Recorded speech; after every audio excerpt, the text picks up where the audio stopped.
Welcome to the worst with Chad Austin. Today I have a guest with me, Alex Gettlin. Is it Gettlin? Gettlin, yeah, Gettlin. you got it right. Yeah. All right. Alex is a very hilarious comic. He has a couple podcasts, right? That's correct. You got the Highly Unlikely, Yeah. right? Yep. And then what you do one with your lady, right? Yeah, it's called Common Ground.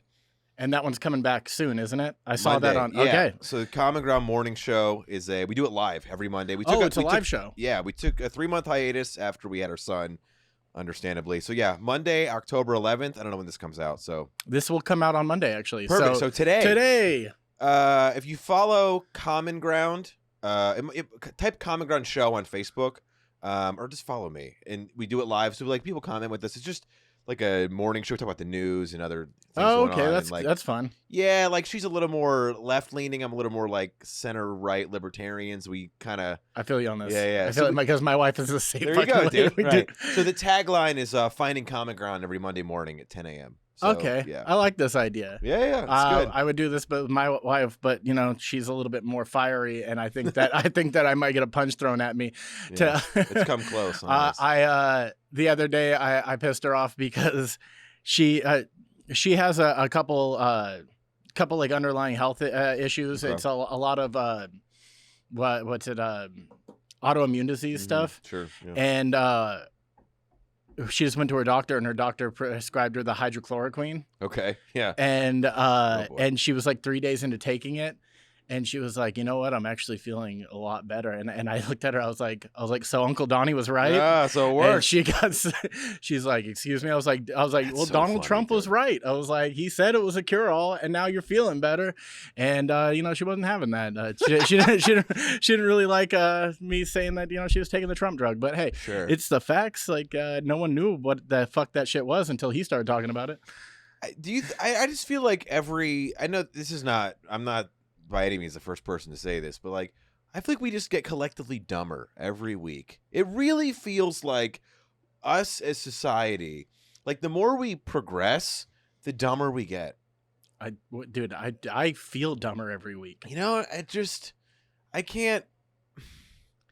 Where does this go? You know what I'm saying? Like, every single day it just feels like there's more and more.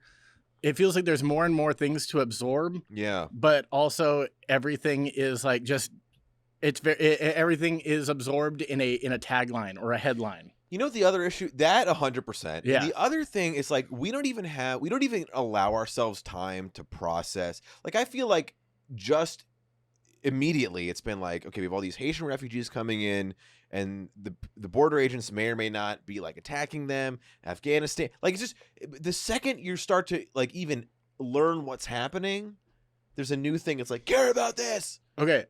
On that note, I have something for you on that because Yeah, I was tell me. thinking about this the other day.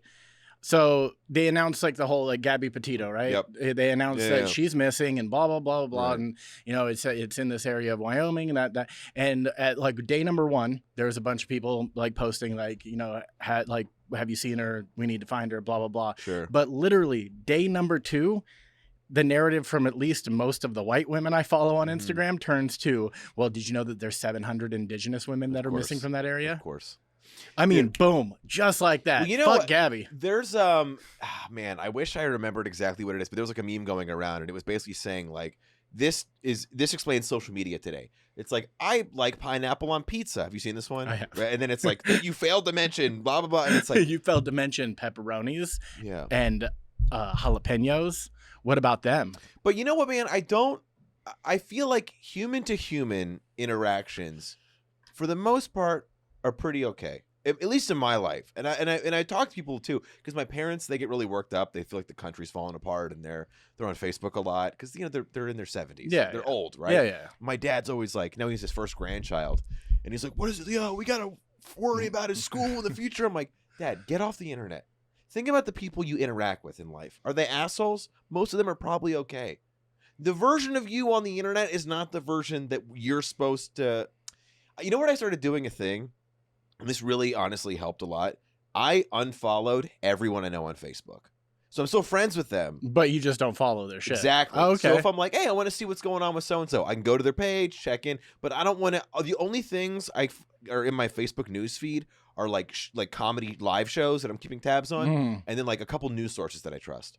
But anybody's opinion, because if someone has a stupid opinion that I don't like, I don't want to know that. I want to be able to like them as the way I engage with them, separate of whatever they want to rant about. Yeah, because I mean, it's one thing, you know, you see half the time you see these people more on their Facebook feed when you do follow them than you do in person, right? So, I mean, so back before my dad passed away, he actually unfriended me on Facebook. So it's because he would just post all the, I mean, he was as like big of a Trump guy and anti-Obama guy as anybody can be. Like, I mean, just posting the most hateful and dumbest shit. And I would always just comment on it. And it would always be something very simple. But just enough to get him aggravated. Right. And then as soon as I, like maybe 30 seconds after commenting, I would get a phone call. Well, the fuck, you got to put that shit up on my Facebook. I was like, hey, you put it out there for the world. I'm just, I'm joining the conversation. And then he eventually, unfriended me. That's and then he funny, died. dude. Well, not the dying part. It's but you know what? For me, it really started with, there were so many comedians I would meet at you do stand up, right? I'm pretty sure. Yeah. Okay. And there's so many comics, you get a show, shoot the shit, great hang. And then I would see their Facebook and it would make me not like them. And I was like, I like the version of you that I know from the scene. I don't want to. Yeah. I like the actual interactions. Yeah. We're just at the Improv or whatever, hanging out. We're here. Right. So I just started doing that. Actually, who turned me on to this was Mike Mazzolotti, the owner of this podcast studio. He told me he did that, and I was like, that's a great idea. So shout out to you, Mike, for inspiring me. It changed my life. No, that's actually, I mean, a genius idea. I did that actually over the pandemic because I've been a professional bartender for the past 15 years and like just basically went career with it. Sure. Yeah. Because it's really, it was like, oh, hey, I'm good at this. Yeah. So it's going to become my thing. Yeah. And over the quarantine, I just realized like I was scrolling through Instagram and my wife was like looking over my shoulder. She's like, what are you looking at? I was like, my Instagram. She's all, it just looks like a bunch of advertisements. And then I realized, I was like, oh, all I follow is bars. And all they're doing is advertising their new drink or this new special or this. And I was like, you're right. This is really fucking boring. So I unfollowed everything from the bar world. And I was like, oh man, this is so much more fun. Yeah. I just interact with comics and like professional skateboarders I like. And, I just leave it at that. And it makes things so much more fun. Cause I don't care when I'm on like Instagram and stuff. I don't care about big issues and all this stuff. That's my area to clear my mind. Dude, for sure. Bullshit. Man. Yeah. I do wonder where this is going. Like, it's hard to predict, but I mean, 20, 30 years from now, it's impossible to guess, but I feel like I don't think it's going to be like less insane than it is now, but it's hard to fathom how it could be more crazy. Does that make sense? No, yeah. I get what you're saying. Like is it going to reach a tipping point? Yeah. Where it kind of just like starts to fall backwards, or is it going to skyrocket to an elevation that we can't even fathom right now of just absurdity? Well, I've tried to think of an example in history where there was something that was getting more and more chaotic, and everybody was like, "Dude, let's like peel it back a little bit." And I can't think of, and then it like worked itself out, and I really can't think of any. No. I don't know. I mean, there's not a single thing I mean, as far as I know, I'm not a historian, but yeah. No, I mean, honestly, I can't think of a single thing where it happened like that. But the thing is, if you really think about it, see, this is the problem, is it's not, and this is like a fact, it's been verified by like all the, whistleblowers and whatnot from Facebook and the other platforms. It's not a platform that's designed for like normal civil engagement. If you take 1,000 people, a few of them are insane. Oh. And then you amplify that and you know what I mean? Because you also got to consider most things that are like chaotic in the world, most people are like, that's a bummer. I'm going to live my life. So the only people that are commenting on it are insane people or professional instigators. Yeah. So that, you know what I mean? So it's like, yeah, no, yeah. You're either there to stir the pot. Yeah. Or you're just absolutely crazy and you think that you're going to be able to solve something through a Facebook post. That, and I think also, You know, I just think about like when I'm 33. So when I was in school, I feel like the kids now that are like, you know the account Libs of TikTok? Have you seen this one? No, I You don't haven't. know it? I don't Oh, know it. dude, it's so funny. It's a really funny Twitter and Instagram follow, and they just take the most insane people on TikTok and like reshare their stuff. So people who like invent new. I'm following this immediately Yeah. when we leave here. You know, someone who will need to be like, hey, I'm this super nuanced and confusing pronoun. And by the way, whatever you want to be, I respect it. I do that.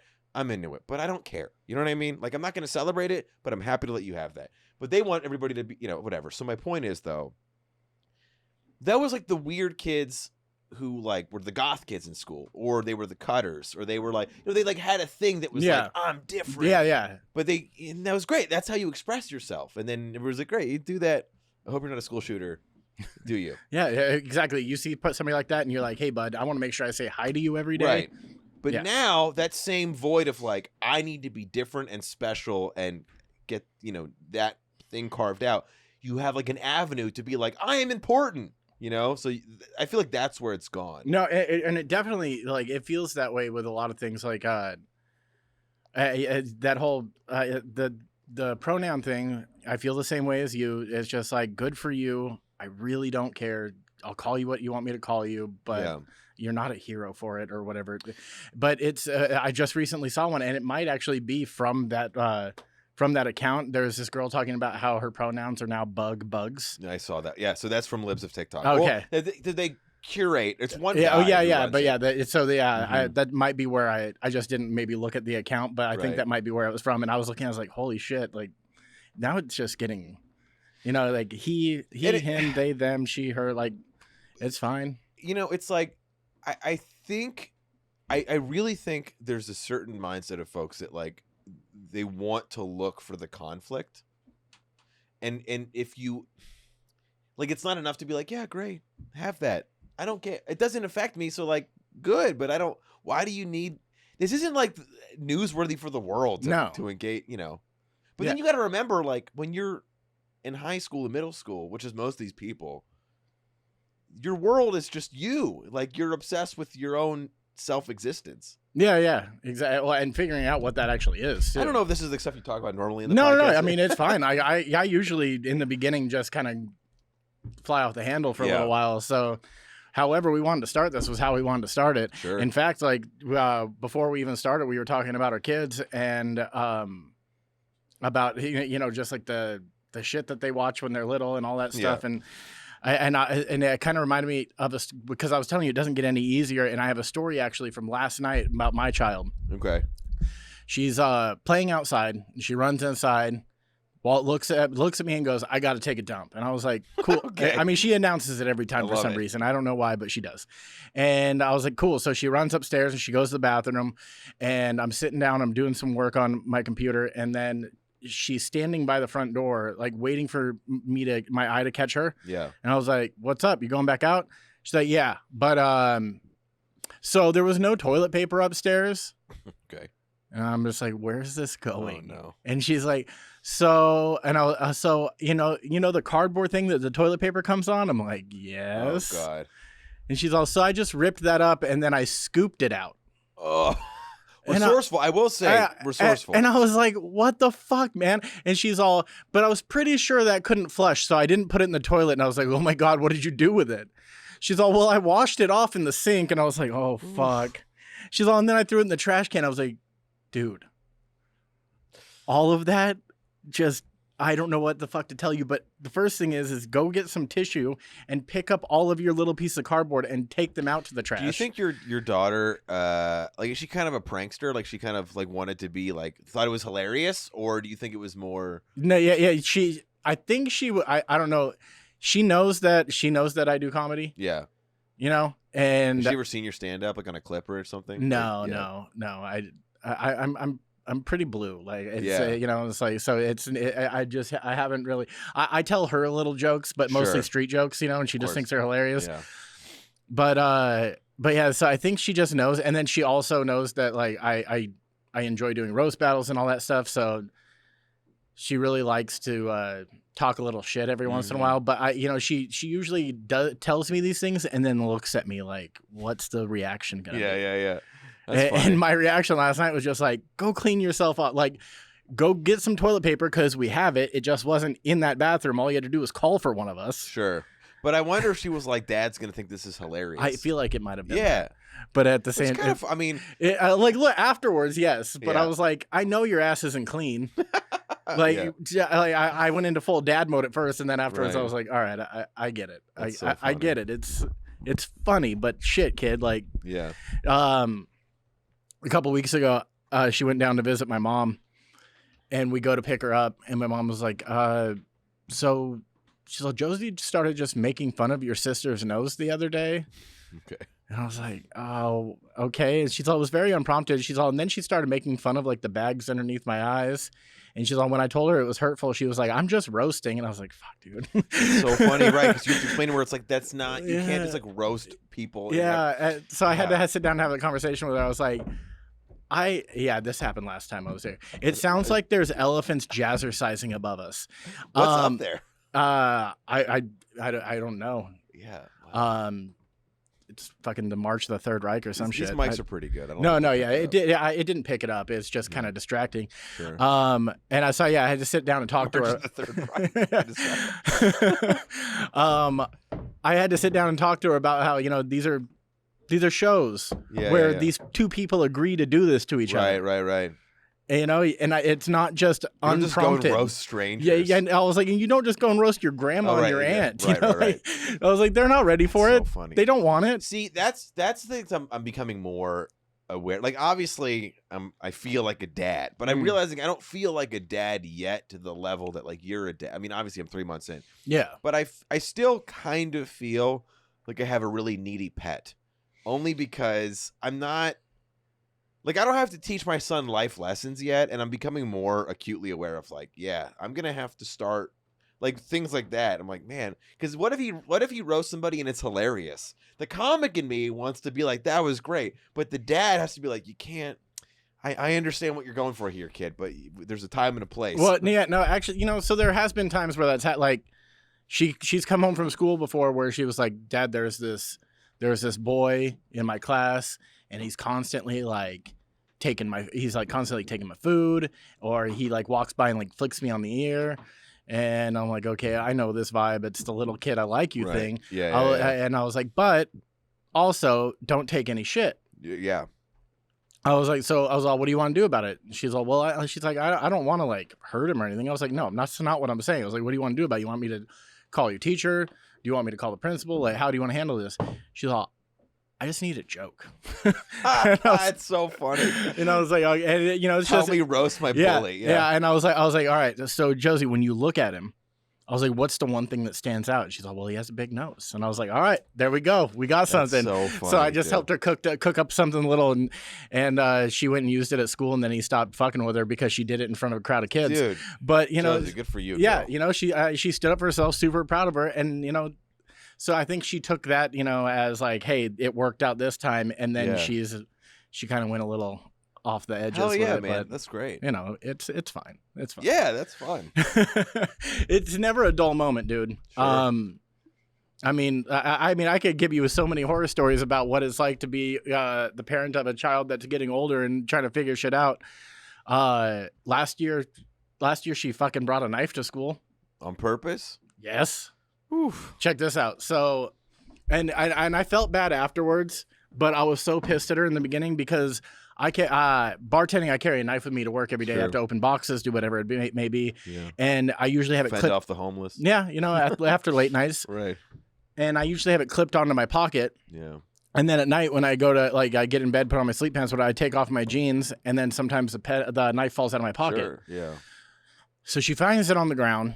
She puts it in her backpack. And I get a phone call at work, like the next day, like, hey, we found something in Josie's backpack, blah, blah, blah, blah, blah. So I leave work immediately. How did they find it? She told a kid that she had it. Okay. Like a dumbass. Yeah, right. And he narked on her? Yeah. You, not your daughter, but the other kid. You bitch. You little bitch. Yeah. So yeah, she got snitched on. I went down there. And then something that I didn't even think I would have to deal with, I get in the principal's office and I'm talking to her, and they bring in Josie, and they're like, "So why'd you bring the knife to school?" And about 3 days prior, they had a police sergeant in, and they did active shooter drills. Dude, that's something I never had to deal with as a kid. Yeah, same, like man. we did earthquake drills and shit. Yeah. But they did active shooter drills, and it scared her so much that she thought, I'm gonna bring this in case I need protection. Fuck. And dude, like I went from being angry to my heart just hitting the floor. Man, that's damn. That's I mean, it was like I just looked at her. I was like, "Fuck, man." What did how did the school respond? Did you get in trouble, or they were kind of understanding? They sent her home for the rest of the day. Yeah. And they tried, like, even though another kid knew and they didn't want it, so they brought the other kid in to like, hey, don't gossip, don't be even a bigger bitch about this. Yeah. And try to contain it. So, but at the same time, because the kid knew, they had to send out like all the schools nowadays do automated messages that they like send home like via voicemail to all the parents. So that night we got a voicemail, and it was like parents of blah blah blah, elementary school. You might have heard that a child brought a weapon to school today. The problem has been taken care of and stuff. And I'm listening to it on speakerphone. I'm like, that's you, dude. I was like, this whole message being sent out of school because of your dumbass. But yeah, man, and I just kind of told the principal, I was like, maybe we should think about what this is. This fucking with kids' heads. Yeah, I didn't even consider that. I mean, I've got a little time till my son's in school, but yeah. How do you? That's the kind of stuff that now, so now my routine now, we'll get him to bed, and then I typically go and smoke a joint and kind of like, like my, evening, hey, all right, dad gets to relax for an hour. Yeah. And I've really been pondering on this, like, prepare, like sort of just mulling over, like, what kind of dad stuff am I going to, have to prepare for? And so answering that, like when my son's like, well, why do people do these shootings? Like when the first time he sort of understands that he has to do a drill for this and this occurs, like, fuck, man, like how do you explain this to a child? How do you explain this to an adult? Yeah. Let alone a kid. I don't know. I don't have any. I mean, I don't. No. Yeah. And it's really, I mean, it's something that she hasn't really asked me about. Maybe it's because of the school trainings and maybe they talked about it, but.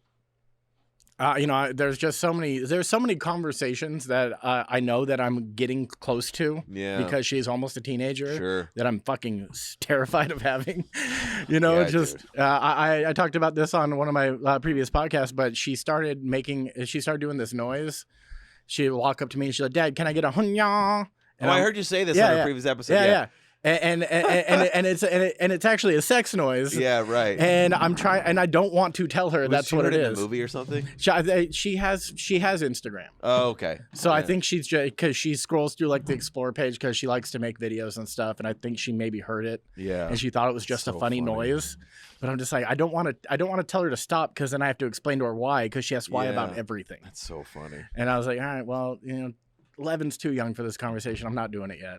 Yeah. Not doing it yet, dude. Oh man. Dude, okay, so I gotta ask you, have you seen The Many Saints of Newark yet? I know. Is that the Sopranos movie? I haven't seen it, but I've heard people say it was it was not good. Nah, dude. You liked it. I did not. Oh, okay, you did not. No, it was not like it was a bummer. Yeah. I dozed off a little bit in the middle. It was I was gonna watch it and people. Well, if you finish, what I'll say is watch it. Like if you were a Sopranos fan, if you enjoyed the show, which I did, that was one of my favorite things growing up. Like to do with my dad was watch Sopranos. Yeah, and we would watch Sopranos and new comedy specials together. That was like our thing. Yeah, and so I was super hyped for it, and then it just felt like a total letdown. It was cool seeing Joey Diaz in it. Sure, yeah. That's fine. Just being Joey. You don't even have to have him go into character. I feel like I haven't rewatched Sopranos. I want to do that soon. I wonder if it holds up. The Wire to me still holds up, but a lot of the shows I used to like Breaking Bad, I don't think it holds up. I rewatched it. I liked it still. You did? I think maybe why when I first watched Breaking Bad, everything was so like, oh my God, this is the greatest show ever. But I wonder if because it didn't have that suspense element the second time. I don't know. Yeah, I can see that because even though I still enjoyed it, I wasn't on the, it was one of those things where you remember being on the edge of your seat. Yeah. Like there's certain episodes where it ends and you're just like holding your breath. Well, and I know this is going to sound ridiculous when I say it, but when I rewatched it, I'm like, I feel like I've seen this before, and I understand. Yeah. I'm rewatching it, but I feel like the sort of when it came out, it was like groundbreaking. Yeah. But I feel like the grittiness of it, and there's so many different elements that made the show unique, have been copied so much by other narratives, which is credit to how great Breaking Bad was. But I feel like rewatching it, it felt very like, man, this isn't cool. It felt a little bit more stale. It is kind of stupid to say because they did pioneer the show, but I don't know. It just like it didn't do it for me. To be honest, I think a lot of stuff doesn't hold up anymore. Like in general. Yeah, I could see that. And like, it's probably because we have too much media. Oh, I mean, there's just shit getting thrown at us left and right. Yeah. There's just like it's new show after new show after movie after movie, but I've never seen The Wire. Really? I've never seen The Wire. And so many people have told me to watch it. I don't know why I haven't started it yet, but I've never seen it. Well, it's going to take like 60 hours of your life to get through it. Okay. I mean, I'm down for that. I need another one of those shows where it's just like, hey, occupy my time a little bit after work. Yeah. Get through an episode a night or episode or two a night and just kind of whittle away at it. I still think it's the greatest show of all time, but greatest show of all time, huh? Yeah, to me. Okay. To me. I mean, I guess it's hard to like say that, but if you like that genre, which you like Sopranos and Breaking Bad, you obviously do. No, yeah, it's my thing. But it definitely feels dated. I mean, I think it started in 01 or 02, I think. Okay. But I think what The Wire did, the way they developed the characters and the multiple plot lines, I don't think any show's ever done it that well. In that sort of because from what I've understood, what people have told me about it is like every season is like the same thing but from a different person's perspective, right?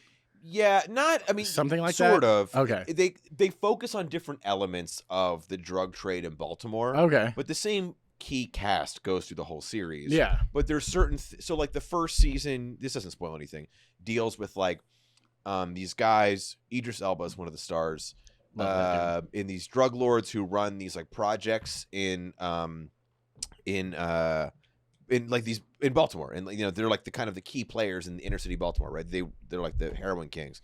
Season 2 is like the dock workers, and you learn about how they get the drug, like the docks and these like Greek mafia guys who get the drugs in. Okay. Season 3, if I remember correctly, it goes into like the public schools in Baltimore, and you learn more about how fucked these kids are from season 4, I think you start to learn about some of the political campaigns and stuff, and then season 5 is it's hard to pick a favorite, but season 5 you learn about like the media angle, so the press gets involved and you start to see how they like stoke different fires, and it's all like you've got corrupt politicians, and it's really good, man, because it starts with just the drug dealers and the cops. And then you start bringing in all these different elements, like I said, like the dock workers, the politicians, the real estate developers, the newspaper journalists. And it's like, and you just see what it really shows you too is like, yes, the quote unquote criminals are these drug lords, but everybody's kind of doing the same thing. Yeah, everybody has like a dirty side. Yeah, man. That's tight.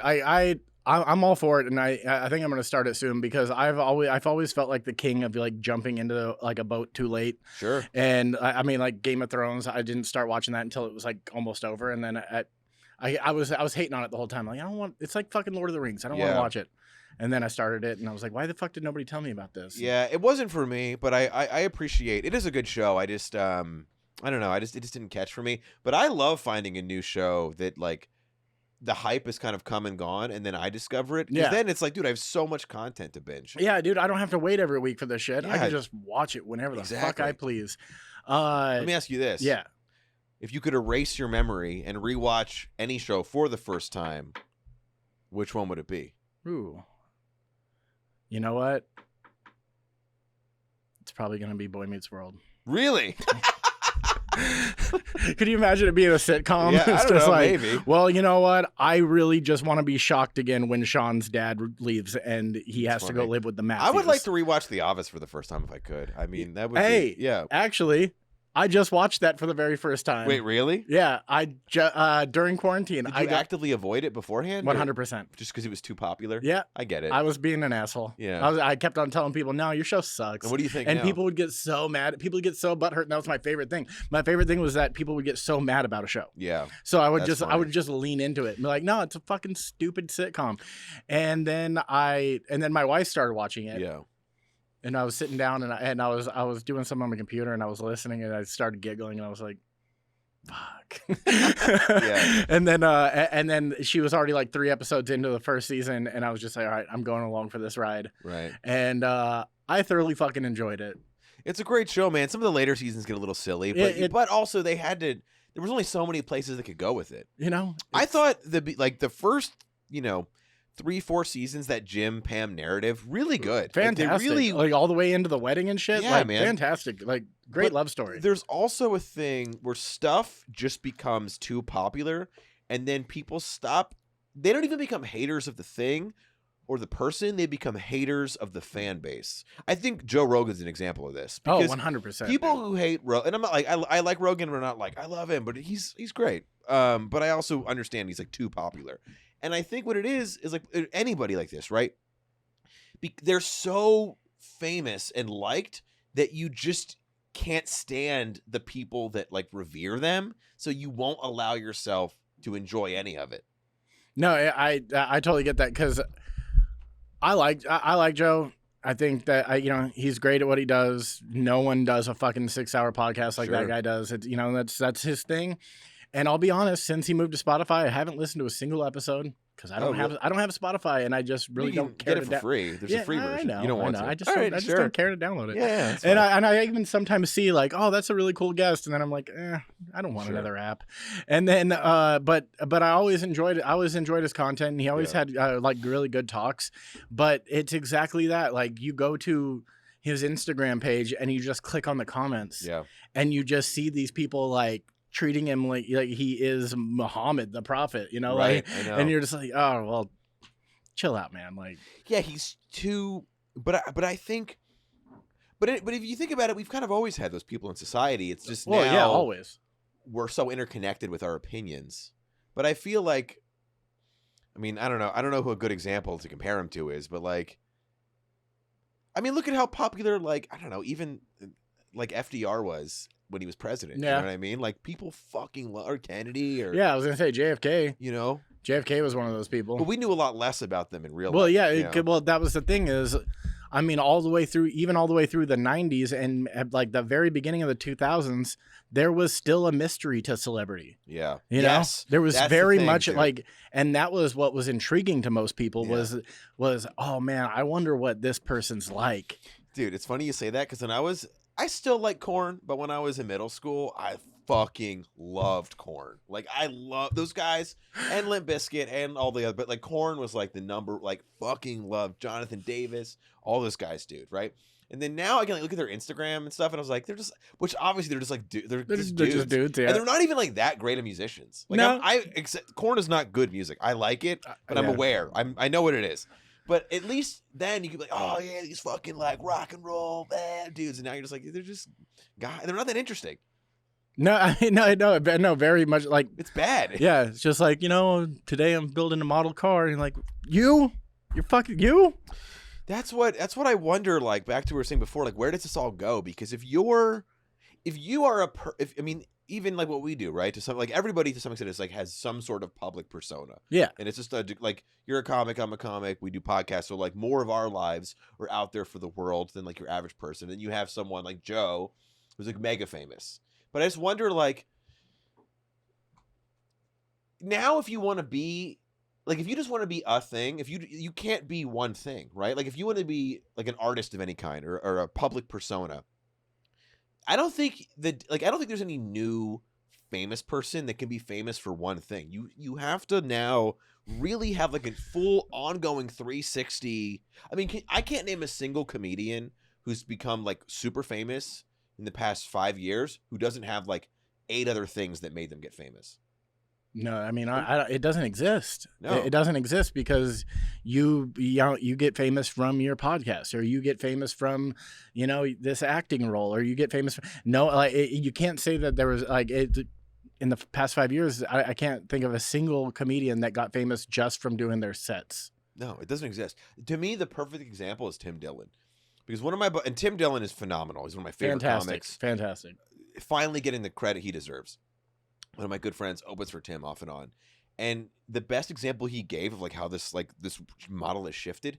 So Tim had a Netflix 15 and a Comedy Central half hour come out. And his live show ticket sales, they went up a little bit, but it wasn't what you would expect. And then after like 2 Rogan appearances, maybe even 1 Rogan appearance, it like skyrocketed. And it just like, and again, it's almost, not that getting on Joe once like does that for you, but it's just funny how like seeing more of his stand-up didn't make people like, oh, I want to see his stand-up, but seeing him in another element being hilarious made them like, oh, now I want to see his stand-up. Well, yeah, because it's like the whole podcast thing, people start to feel a little bit more intimate with you. Yeah. And they're like, oh, this guy just seems like he'd be a good hang. I Right. want to, this guy. And I know that they call it like the Rogan bump, like, Sure. It's cool that you're on this show because you're about to get the worst bump, which means that you're going to lose about 300 followers minimum. Yeah, I love it. But, so, I mean, we only got about like 20 minutes left. So I want to get into some of these yeah. questions with you. Let's do it. It's been fun chatting, but, there is a namesake to this fucking shitty show. So basically, it's just, I'm going to ask you a series of questions about your worst whatever. And if you have a story, please share it. Your worst experience with drugs. Well, I've been pretty lucky. I haven't had any really bad experiences with drugs. I've never had a bad trip. I love mushrooms. Yeah, I don't know. I mean, I know it sounds kind of cheesy, but like I've gotten like too fucked up and just like thrown up and passed out, but I haven't. Man, let me think. I must have some. I've definitely had times where like I could have gotten laid and I couldn't get it up because I was too fucked up. Yeah, no, that happens. Yeah, but I mean, like sometimes it's not even like something that happens to you, like you while you're on drugs. Like I have a story about being basically imprisoned in my house because some Filipino dude on PCP was running. He was running circles around my house with a machete. Real. Yeah, that's real, and I couldn't leave. So there, sometimes it's just a drug story that happens to you. I don't even have those. I've had a very easy life in general, but with drugs, just been very simple, honest transactions. I think I bought a lot of shit weed in high school, but yeah, I remember the first time I ever bought weed. It was in middle school. Yeah, and the guy gives me. I mean, I kid you not. It is pressed and it's brown and it's probably the size of a quarter. Okay. And I mean, it looked like dirt. Was it hash? Like what was it? No, it was like swag weed that was like, it was like packed in a brick so tight that he just broke. Yeah. And then he's like, careful, man, this shit'll get you fucked up. It's laced with cocaine. And I was like, and I'm a little kid and I'm like, I'm first of all kind of scared of it now because you just told me the one drug I wanted to try now has another drug in it. But also trying to play it cool because this is a high school kid and he's super awesome. So I was like, oh, for sure, man. And I take it and we go over to like this little swap meet and I buy this little rinky metal pipe from these Rastas that run like this little incense cart. And I go smoke it. And I could swear to you now that I felt nothing from it, but back then I could have told you that my brain was doing 360s. It was like one of those things where it's just like it's all in your head, and that was the shittiest weed I've ever seen. I will tell you, so until recently, having a baby, I used to always fly high. I rarely fly sober. Edibles is my go-to. I definitely early on in like flying on edibles, I did come very close to sleeping through my flight at the gate. I was at the gate. And I like woke up and they were like, all right, last call for boarding. Like, oh shit. Yeah. No, me. But I still made it. So the universe has been very good to me with drugs. Dude, speaking of like being high though, like your other podcast, the Highly Unlikely, right? So you bring a guest on and then they get high? Yeah, correct. So the show is I bring on a guest, I get him high, and then every episode is about a different subject that seems highly unlikely, but it's all true information. So it's just like a deep dive into certain things. Yes, we've done the Secret Service, ancient Egypt, Navy SEAL training, animal mating in the wild. And so it's just they react as a stoned person Okay, so Yeah. not to toot my own horn or Sure, anything, yeah. but if you ever wanted to have me on, I am terrible at being I high, love it. and it might make for a really fun episode because I turn into a ball of mess if I'm stoned. Hell yeah, man. We're on hiatus right now. So we did 8 episodes. I had a sponsor for this Okay. first one. This company, WikiLeaf. They're great. Check them out. And I'm in the middle of kind of negotiate. They got bought by another weed company. Got And it. we're kind of in that window of figuring out what we're going to do. But go listen. There's 8 episodes out. They're all great. Just look highly unlikely. I was listening to some of the Navy SEAL one. The Oh, shit, nice, that shit man. was good. Yeah. And I was also listening to this morning the 10-minute stand-up clip you have on your YouTube. Oh, nice. And nice. I mean, one thing that still rings true from your 2019 clip is Yeah. the CBD thing being the Oh. new pumpkin spice. Yeah, thanks. Dude. Because fucking, I mean, just over where I live in Studio City, I was over getting coffee, and there's a brand new shop right next to my coffee shop, and Yeah. it's just CBD. And It's you know, they took up an entire store space for nothing in the store except for a couple tinctures on the wall and like a balm. And I'm just like, people love it, man. I all mean, right. I don't know. I've taken a lot of CBD, and it's like, okay, it's fine, but it just listen, my wife loves CBD, and she's like your classic white woman, and so that's who I think it's for. Although I will say my parents are like, they're boomers, and they like CBD. They use it, and like for them, it's like, oh, this is like, it feels good. I'm getting loose. Yeah. Getting loose I'm on a like, all right, Saturday. yeah, if that's what you want. Okay, dude. Worst sexual experience. Oh, dude, where do I start? Yeah. Let me think. Oh, okay, I have a good one. So this kind of involves not really drugs, but being too drunk. So I think I was like 23, 24. I was in Vegas with a buddy. One of my buddies from college, he like made a lot of money in finance early on. He was in Vegas for some conference or something. He's like, yeah, come out. I got a table. I'm going to like treat us. I want to party, So I was like, yeah, let's fucking do it. Anyway, we're at this club. We're hanging out. We're like, girls are coming over because we have a table and doing that whole nonsense, right? And then I'm chatting with this girl where we're going to leave. And my friend goes like, hey, take this. Trust me. And he puts a Viagra in my hand. And I'd never taken it before. So I don't know if you've ever taken Viagra. But yeah. So I wasn't really prepared for like how, I think it was a combination of like, I was drunk. I think I was on some other stuff. I don't remember exactly. But I remember like probably 30, 45 minutes from like leaving this venue, getting back to a hotel room.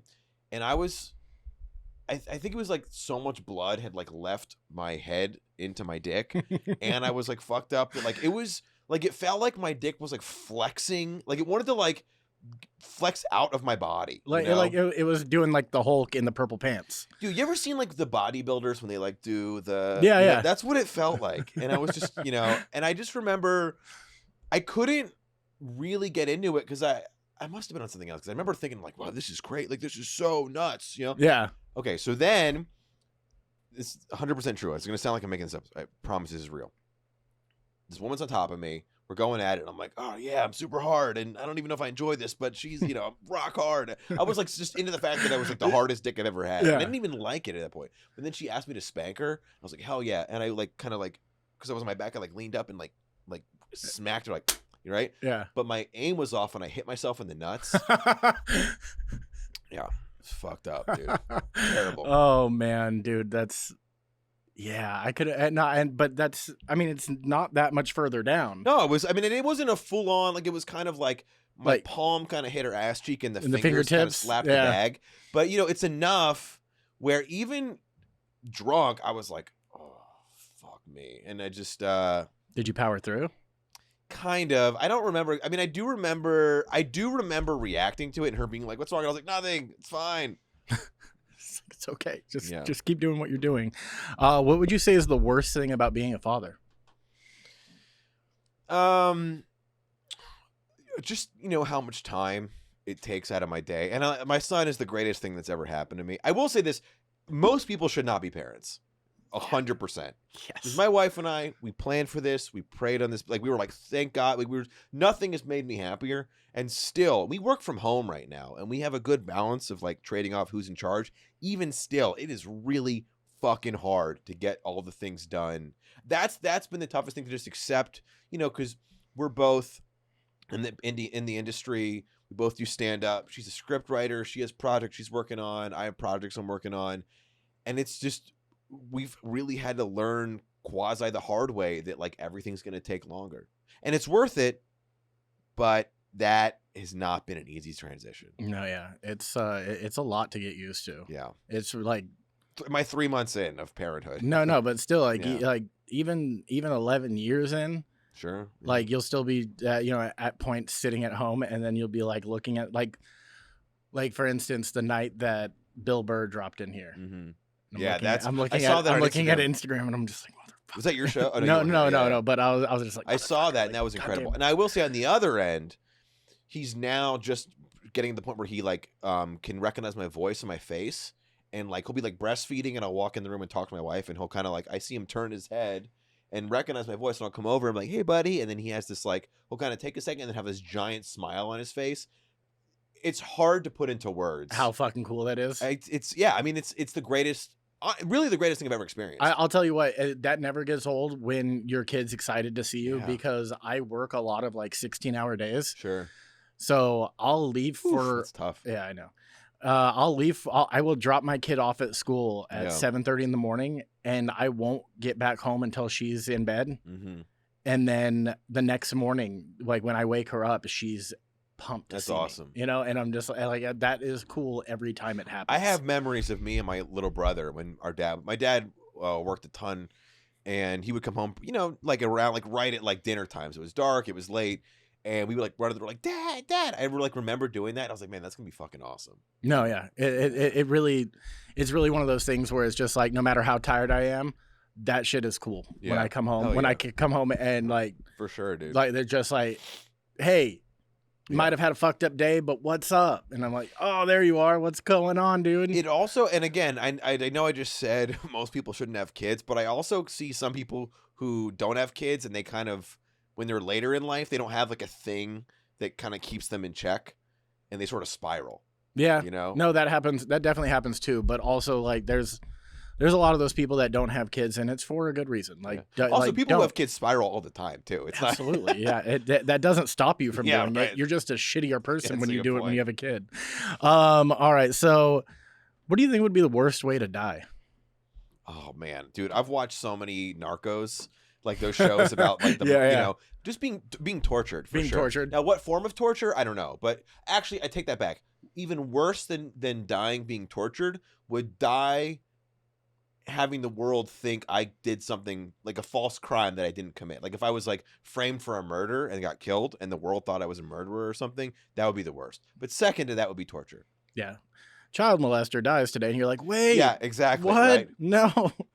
You're Dude, the most fucked up. Did you watch True Detective? Yes. Okay, in that scene where I think it's McConaughey describing that when they I think one of the mafia or some cartel, whoever, if they caught a rat, they would, I don't know if you remember this scene, but he said they would like tape you to a chair. Yeah. And they would put a mirror in front of you, and they would slowly peel the skin off your face while you would have to watch it happen. Yeah. That shit is gnarly. That shit is like next level. I couldn't even fathom. Dude, that like. show is one of those ones that I would like to erase from my memory and watch again. Yeah. Because that first season of True Detective is so intense. Impeccable.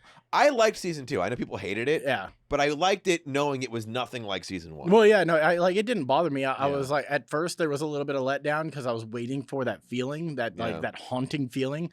But when I just accepted it for being a completely different style, I was like, it's not. Did you watch Narcos, or you didn't even see that? I haven't seen it yet. Yeah, people keep telling me to watch that. It's great. Half of it is in Spanish, but there's subtitles as long as it doesn't bother you. But there's some pretty gnarly torture scenes in there. Nice. Like really, I mean, next level cartel shit. But they're the cartel. Like, of course, this, Yeah. And then also about like dying, the worst way to die. I've always been under the impression that like dying peacefully in my bed would suck. Really? Yeah. Why? Because it's just boring? like, yeah, dude, I want to go out with a bang. What would be your perfect way to die? Well, I've never really thought. One time I had this idea that how like cheese wire it disintegrates, right? Like it's so thin that like after a while of using it, it starts to fall apart. So now hear me out on this. You glue your hands to your head. Okay. And then you hang yourself from cheese wire. So by the time somebody finds you, your head's cut off. Yeah. But the cheese wire is either very thin or completely gone. So it looks like you ripped your own head off.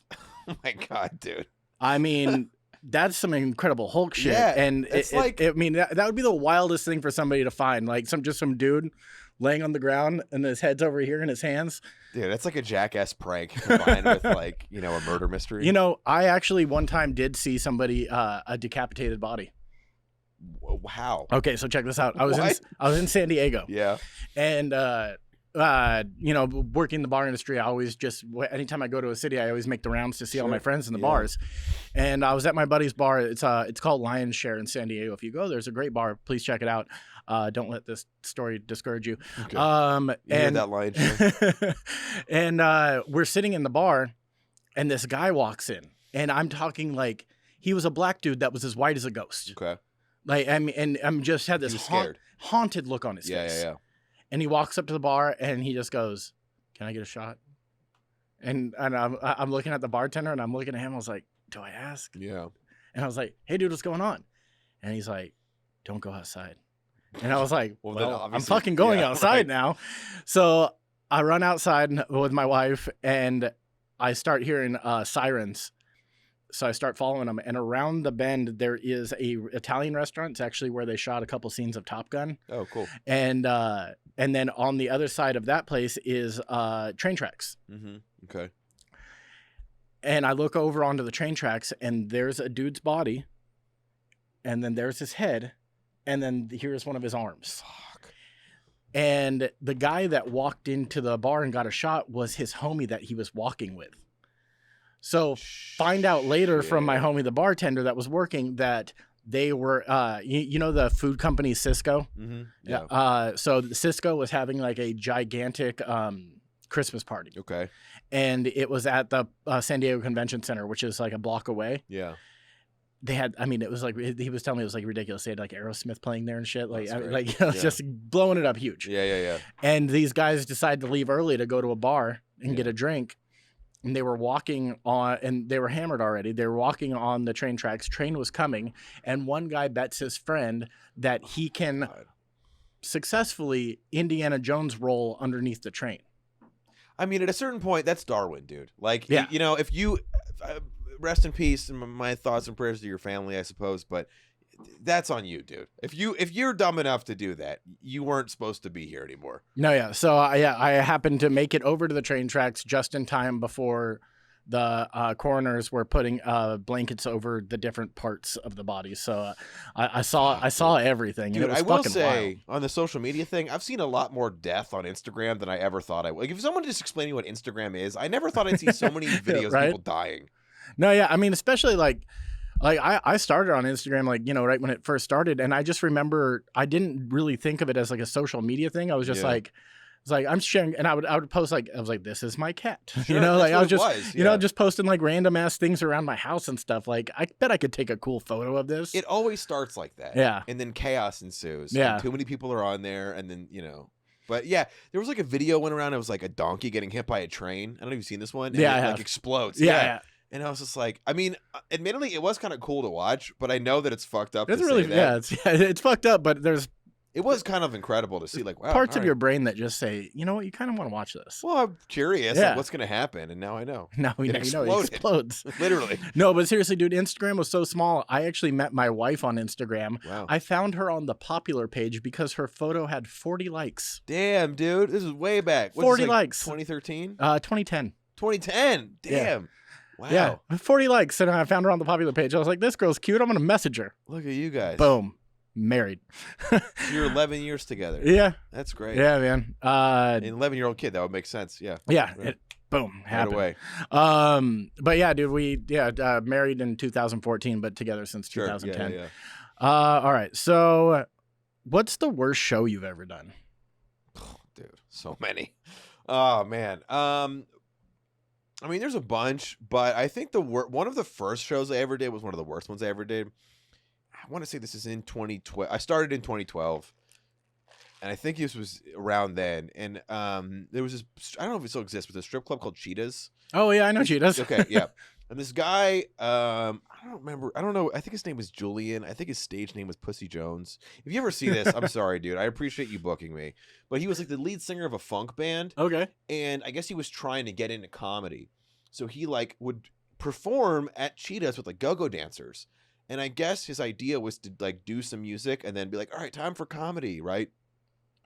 But he didn't, like, the audience didn't understand that that's what it was. So like he did some live music, and anybody who's like knows stand-up, you can't have a live band perform and then just jump into stand-up, especially when the crowd thinks it's a live band with go-go dancers. Yeah. So he's hosting, eats it. A comic goes up, they eat it. When I say they eat it, I mean not even eat it where like the crowd is watching you and they're not interested. I mean they're just talking to each other. Don't like, even give a fuck. It that would you're be there. like performing at a house party when no one's listening to you. It was so uncomfortable. And I was like a few months into stand-up, so I was terrified and mad and whatever. So I'm thinking, and so anyway, the way it is, it's like a long stage, and then like at the back, the girls were like sitting on this couch. And I'm thinking like, oh, okay, I gotta roast the dancers, and that's gonna make the audience laugh, and then everybody's gonna get on board. And I started with that. I don't even remember what I said. One of them was like, "Hey, fuck." One of the girls was like, "Hey, fuck you," and threw a drink at me. And then some people like, but even that didn't get the crowd to laugh. A few people chuckled, and they just went back to like ignoring me. And then I literally almost quit stand up that night. Like I went home and thought about it. It was one of those ones. Oh. All right. So, what's the worst thing about being in a relationship with another comic? Honestly, just having to share our schedules back and forth. Yeah. You know, I mean, people, we're very different, and we also aren't, like, I'm more of a traditional stand-up and podcaster. My wife does stand-up, but she's more of like, there isn't a right word to describe this, but the closest I could think of it is her lane is more almost like funny TED Talks. Like she wants to, like she's doing stuff more that's like emotional empowerment with like funny stuff in it. So we're very different in that sense. So there isn't like, we don't fight over jokes. We don't overlap on like who get, you know. So that works because then it's not a competition, right? Because you're in two different lanes of the same thing. Yeah, really, it's just the worst part is that, and when one of us is at home and tired, and the other one comes home all revved up from like post show energy, and they want to engage, and it's like, fuck. And I want to, you know, we both try to give that, but it's just but you're just like, you know, I've been at home with the baby. Yeah, I understand that you just had a great night, but I got puked and shat on. Like, yeah, exactly. I'm fucking ready to go to bed. I don't recommend comics date each other in general. Yeah, that's what, from most part, that's what I've heard. Yeah, we got to know each other for a long time beforehand. Yeah. Yeah.